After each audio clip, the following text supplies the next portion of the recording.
Have you ever noticed that the exact same behavior can be interpreted in completely different ways depending on who's the one doing it?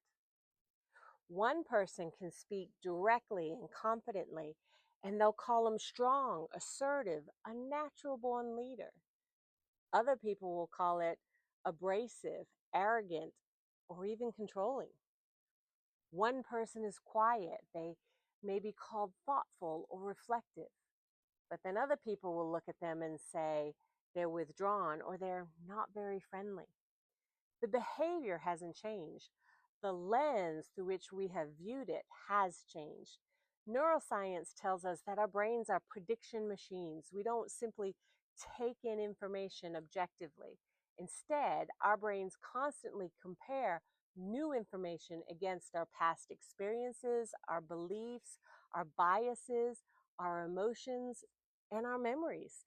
If we like someone, our brain tends to give them the benefit of the doubt.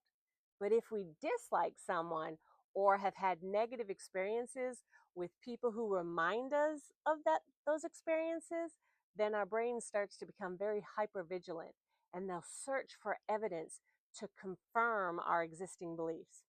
That's called confirmation bias, and it is deeply connected to how our neural networks process information.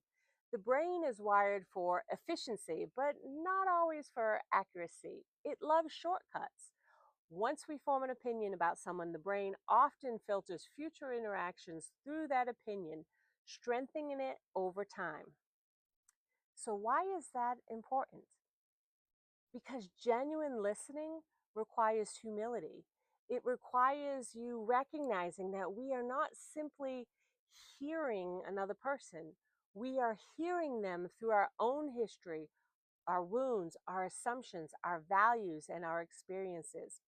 The more we become aware of our lens, the more open we can be to learning and growing and truly understanding other people. Sometimes wisdom isn't changing what we're looking at, it's realizing that we need to adjust the lens through which we are seeing it.